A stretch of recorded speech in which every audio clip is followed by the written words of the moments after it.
Oh my, I'm going to tear up. Simon, the way you just encapsulated that.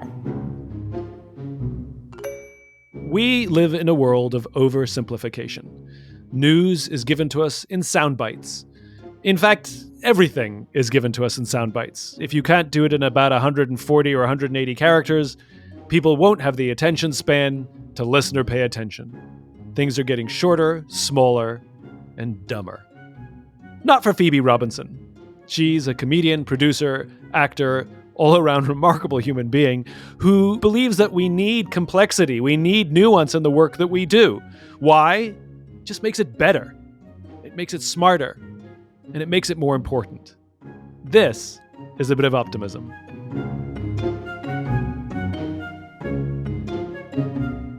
When your new book came out, Yes. Please Don't Sit on My Bed in Your Outside Clothes, I didn't even have to open it. I was like, oh, she and I can be friends, right? Because this is a complaint I have had with almost everybody I've ever dated in my life who like comes in from the outside and gets on or worse in my bed. Oh my God. And I'm like, what are you doing? They're like, I'm getting into bed. I want to take a nap. I'm like, no. No. Those clothes have been on the subway. Those clothes have been outside. Mhm. Bed is a place for pristine, like that's why you wear pajamas or nothing. Like only the thing that belongs in the bed is what goes in the bed. Nothing from the Yes. outside world. 100%. I agree. And you're the only other person I've ever met. And you wrote a whole damn book about it. Well, it's not a whole book about it, but you titled a book about it. Can we like just get into it if we want to get into it in terms of dating and all that stuff? Yeah. Because you're very successful. You work really hard. You're on your grind, on your hustle.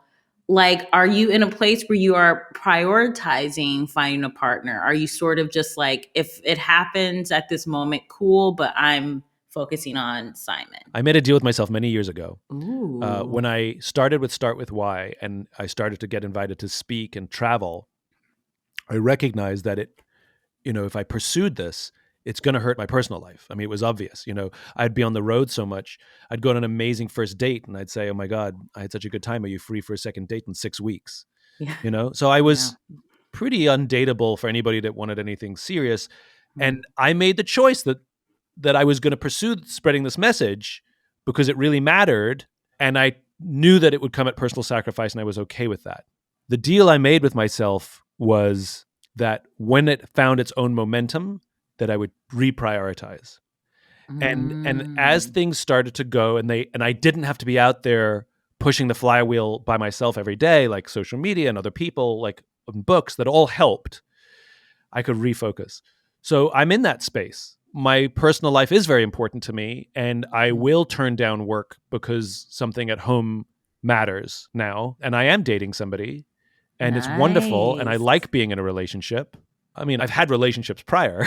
Yeah. It's not like this is my first one. Yeah. But my mindset is very different, and COVID also had something to do with that as well. I believe that there's no such thing as bad or good. Everything is balanced. Like everything good comes at a cost. And everything bad has some sort of advantage or lesson built in. Everything is balanced. And so I'm curious, for all of the stress and fear and horror and sadness that goes with a global pandemic, I'm curious what you gained. I think the biggest thing that I gained was perspective, which is really cool because it's not necessarily like this tangible thing, but it's a life-altering thing in a way.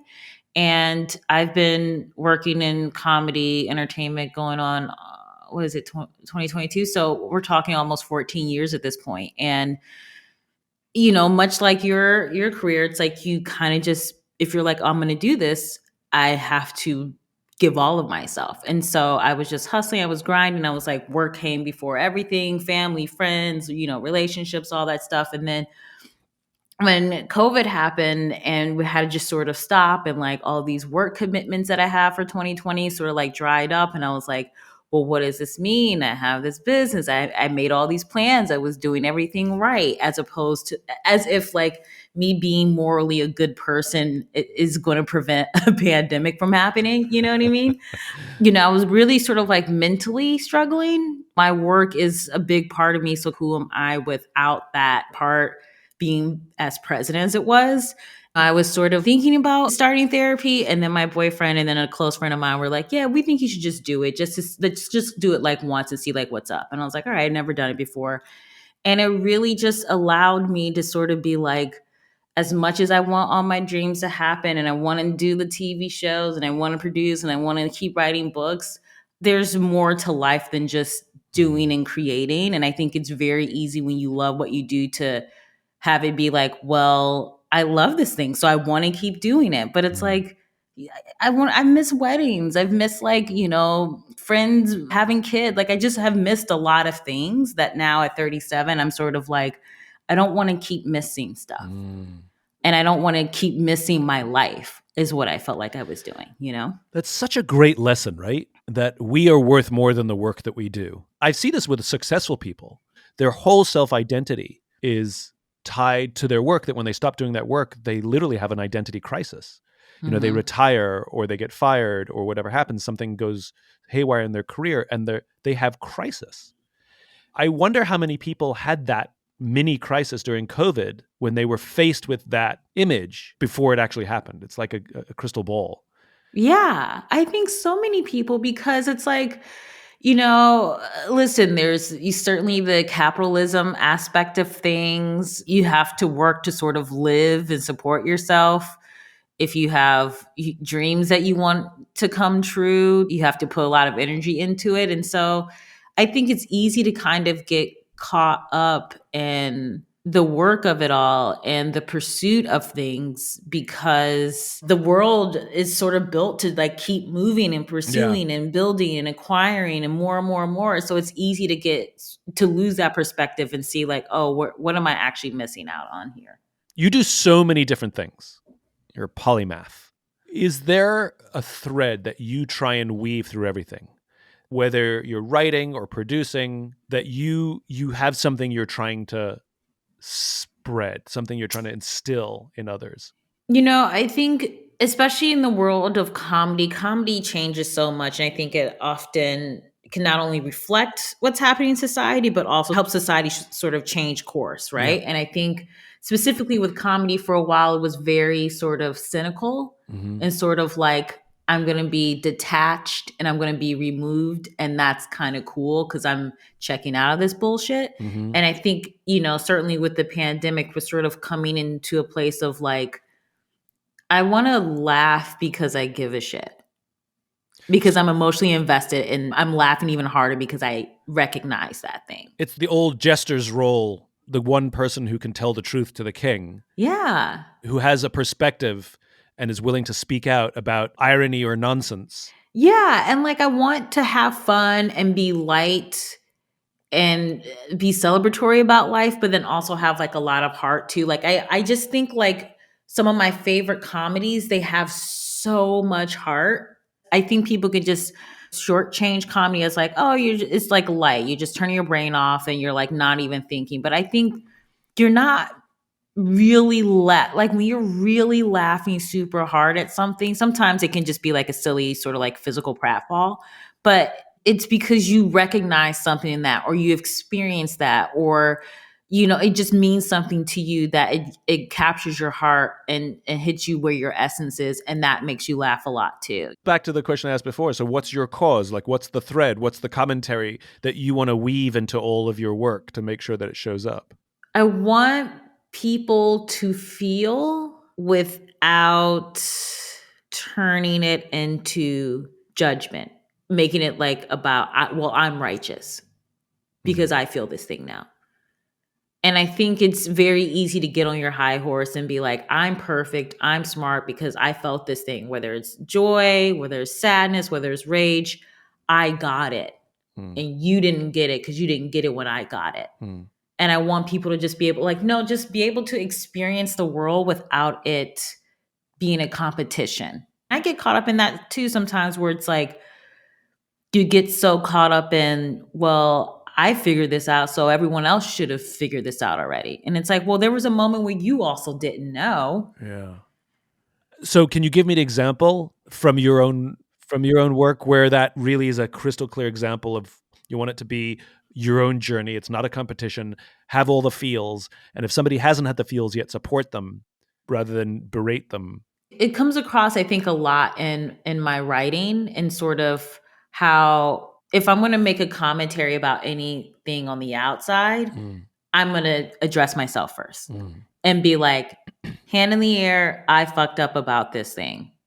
You know, when you run your own business and you're like a boss, you make so many mistakes all the time. You're just like, fuck, Mm-hmm. okay, I know that now. And so I think being a boss in general has been probably the most humbling thing, because you think, boss, you're like, I'm gonna have these cute, like, I'm a CEO outfits. I'm gonna have like the nice, you know what I mean? You're like, I'm gonna have a nice chair for my back. And you're like, bitch, why the fuck are you worrying about chairs?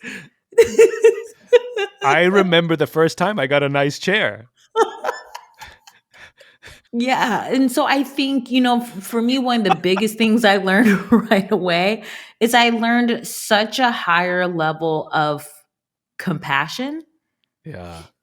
because your employees are people. They're going to have good days, they're going to have bad days, and you can't judge them for the bad days and ignore the good days. And Yeah. so if you see someone sort of like struggling, you could be like, bottom line, or you could be like, fuck, I've had weeks where I've just been off, Yeah. and I have to be like, that's okay, that's normal, and Yeah. like work through it. And so I think sort of going into being like, it's just about achieving dreams and like knocking everything off the to-do list. And it's like, no, this shit's like, it's hard. Yeah. And people are going to respond to certain things in certain ways. And you have to be open to that. I think this is one of the great gifts of COVID when it comes to leadership, Mm-hmm. which is, Mm-hmm. we judge people at work almost entirely on their performance. You're a good performer. You're a bad performer, But COVID forced us to see everybody as human, right? Because we saw them in their homes. Mm-hmm. We sometimes saw their pets, their kids. I didn't even know you had kids, And it made it all a little more patient, Mm-hmm. because, there were interruptions and we were fine with it. And I think we understood that we were all going through something. And when somebody's performance was down, our instincts for the first time, our natural instincts were not to judge performance, but to be like, are you okay? Yeah. And so one of the questions is, how do we tell the stories that help us remember and bring the feelings back so that we can remember to be the better versions of ourselves? And I think this is part of the role of the entertainer, which is to remind us of the stories, to show us and remind us, whether it's dramatic or comedic, it doesn't matter. But the best stories are the ones that you left sort of like, I got to be a better person at the end of it. Back to what I was saying before about sort of this kind of cynical air of comedy, I think now it's really because of COVID, it's like you want the truth. Yeah. You know what I mean? And so I think that is a really interesting place. I think that comedy and drama are both sort of circling right now. I think people want to be seen. I really do think that one of the great things about COVID is that it forced us to have conversations with ourselves now that we ordinarily would be having in like 20 years. Mm-hmm. We're having conversations with ourselves like, what does happiness mean? And do I want the life that I have? And the great resignation, which is a real thing, Mm-hmm. I think is part of that. In the past, most people would define their job as fine. Like a very, very small percentage get to say, I love my job. It's great. A very, Yeah. very small percentage, it's the most toxic thing in the world. They get berated at work every day. It's, it's probably too many, but it's relatively speaking, to all people working, a small number. Most people, unfortunately, if you say, how's your job? They say, it's fine. Is it great? No, it's fine. Would you like to quit? Yeah, but it's fine. And the problem is the unknown of quitting is way scarier than the Mm-hmm. status quo. And so Yeah. we make do, and I hate to say this, we probably do this in relationships as well, but we make do with okay because unknown is scary. And what COVID did is some people got furloughed, some people lost their jobs, some people just had fear and uncertainty even though they kept their jobs, and we were okay.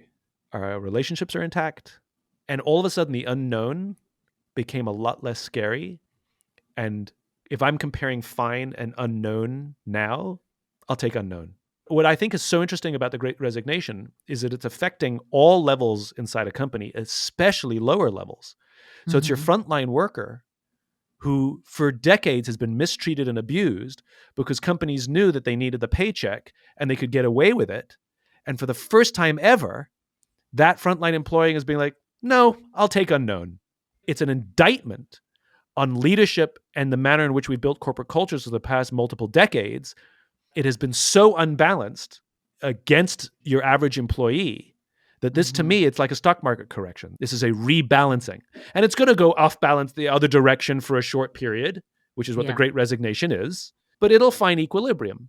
And what I hope happens for equilibrium to happen is the quality of leadership goes up, the quality of corporate culture goes up, and that average frontline employee can say, no, I like my job. I'm happy. And fine becomes the minority. I love all of that. That was so smart. I was like, I wish I was taking notes. Well, the good news is I've recorded all of this. I do have a quick just question based on what you just said. So we are both very lucky for us to love what we do. Yes. Not everyone's going to have that. If someone's just like, my job is fine, isn't that also okay? For like your, like, say you just want to be like middle class fancy, right? Like you want to have like, you put in your, I don't know, 45, 50 hours a week. You have your weekends off where you can be with family, friends, hobbies, blah, blah, blah. But like your job is not, it's fine. It's whatever. Isn't that also okay as well? I don't know. So my intonation of fine and your intonation of fine are different. When I Oh, say fine, I'm not thinking about, yeah, it pays the bills and I'm really happy and I love my life.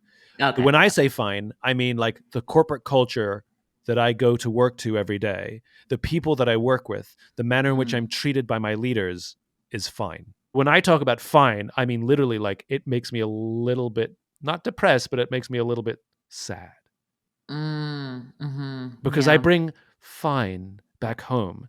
And then I sit on the couch and my home life is fine and my relationship is fine. And we're active participants. It's not just like the office has to give me this. I'm like, yes, that's a part of the equation. It's like in your relationship, my boyfriend has to do this. True. And you have to also reciprocate. Yeah. Like it's a relationship. It's a relationship. And I think that's been forgotten. I think all of this has Mm, been forgotten. I think we've forgotten that we're in relationship with each other in life. We accuse each other, like the left and the right, and whatever the cause is, we forget that we're in a marriage.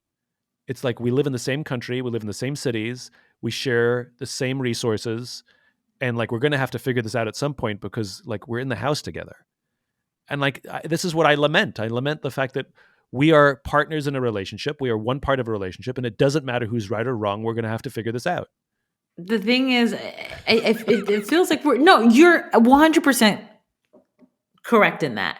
But what I find, I'm not saying who, but what I find is certain people do not want to respect others. You can't live in a space where you're going to be disrespected based on race, gender, sexual orientation, how you identify. So I don't know. I just feel like we live in such a world of toxic negativity where it's much easier to say something shitty or to be like, hey, did you see this horrible thing that happened over here? Let me like retweet that or post that, as opposed to like posting something positive or interesting or something that can't be boiled down to extreme reactions and actually requires nuance. And I think the biggest thing is that we've lost nuance.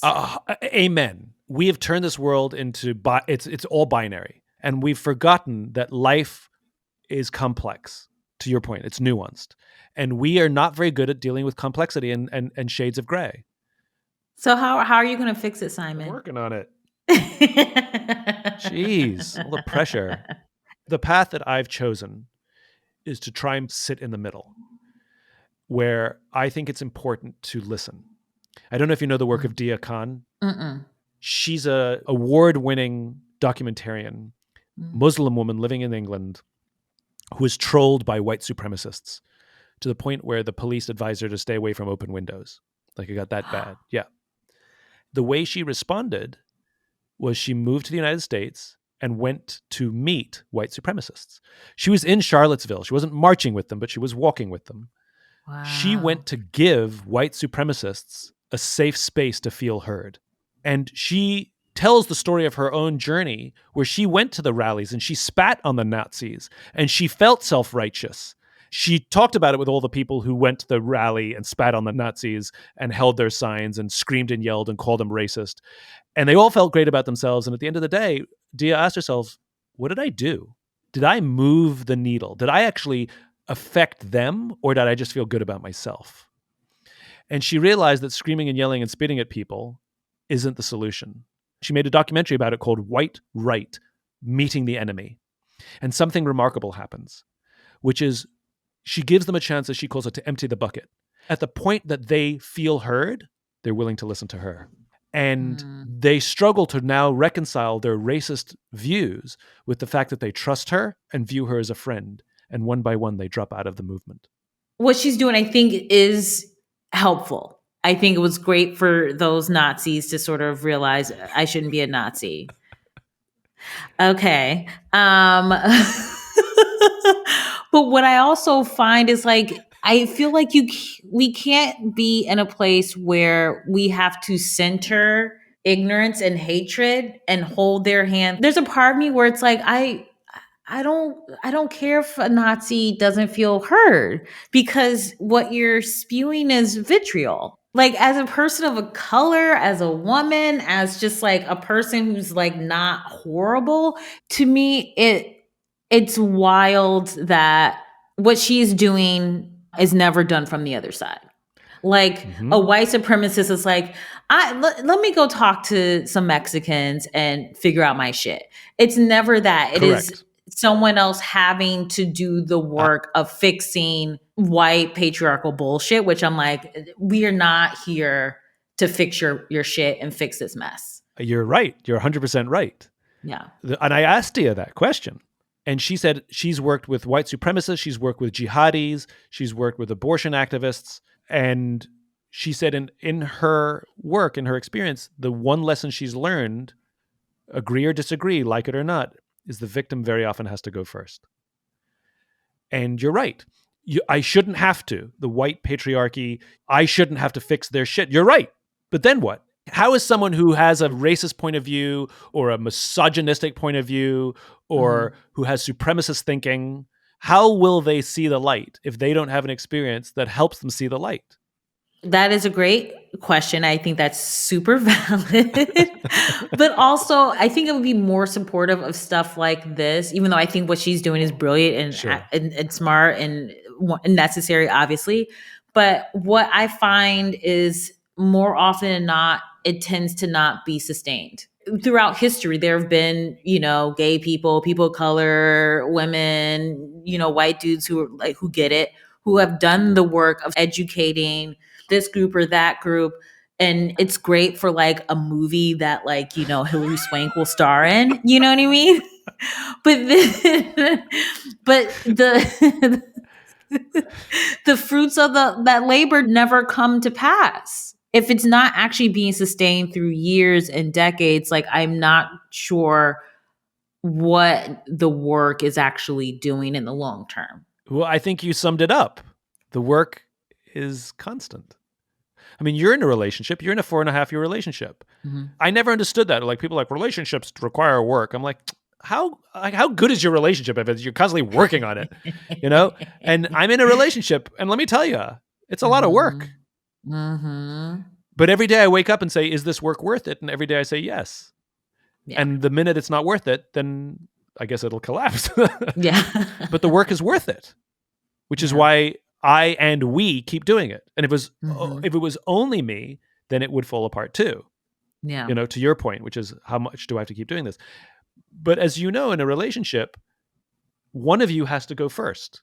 If you have a debate or an argument or a fight, one of you has to say, I'm sorry, even if the other person's wrong. Or, can I tell you how I feel? And what happens when both parties stand on the sides going, you have to go first, although I refuse to? What happens? And I'm not saying right or wrong or good or bad. I'm just asking the question, What happens in society when both sides sit with their arms folded and demand the other person to go first? You're right. I mean, we end up with the shit show that we're in right now. Pretty much. A podcast sure ain't going to resolve this. Can you tell me something you've been involved in that you absolutely loved? And if every project you worked on, if everything you did was like this one book, this one special, this one show, or this one script, whatever, that you would be the happiest person alive? I honestly, so I'm in the middle of a writer's room on my show, Everything's Trash, that's coming out on Freeform later this year. And it is truly the best working experience I've ever had. Part of it is because I started achieving success career-wide success, or success the way that people would view it Yeah. later. You know what I mean? Like, it didn't happen for me when I was 21, 25. Like, the Two Dope Queens on HBO happened when I was 33, going on 34. Yeah. Which is just a different mentality. You're much more appreciative. You've experienced more things not working out than working out. And, you know, a lot of the writers in the room, they're in their 30s, some are like early 40s, some have kids. Like, everyone's sort of like been through their own shit. And so when we all come into the room, we're sort of like, this is a goddamn privilege. Like, to be in this room and like create and write and laugh with each other for 8 hours a day. We're not going to bring the bullshit in. We're not going to be competitive with each other over like, I want to say the funniest shit. Like, there's just a level of like, we're adults. And I think when you're an adult, you sort of kind of enjoy things, I think, in a deeper way without the sort of insecurities lingering over it. You've worked with adults before, though. What makes this one stand out that you're saying it's the best working experience I've ever had? I mean, you've worked with mature people before. What's so special about this one? I don't know if it's because of the pandemic, but there's just a level of appreciation and a genuine sort of, I want to feel good today, and I also want you to feel good. And I think that's maybe something before the pandemic, when it was sort of like, like, I just want to feel great. Like, I don't really give a shit how you feel. And we're sort of like, no, we want this to be good. You know, it's sort of like when you have like good sex and you're like both being like, this is tight, as opposed to just one person being like, I'm getting mine. The other person's like, oh, I have not gotten it yet. I'm still waiting. You know what I mean? And I think that we want this together, which is nice. Tell me an early specific happy childhood memory. One of my favorite like memories of just childhood is just like, my brother's 4 years older than me.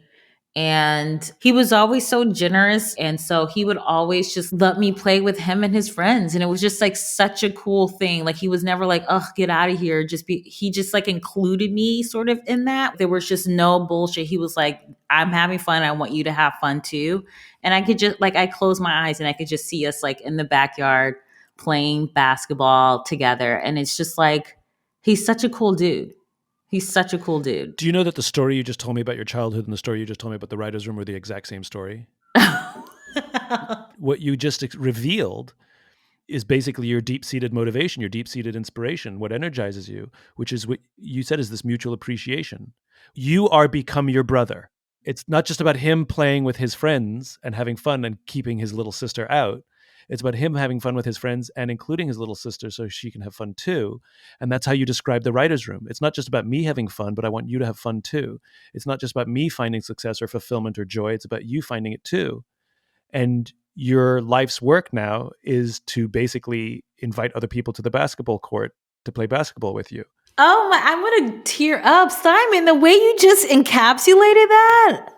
And I would argue that that your best work is the work that the message is about appreciation, inclusion, and it's not just about me, it's about including you as well.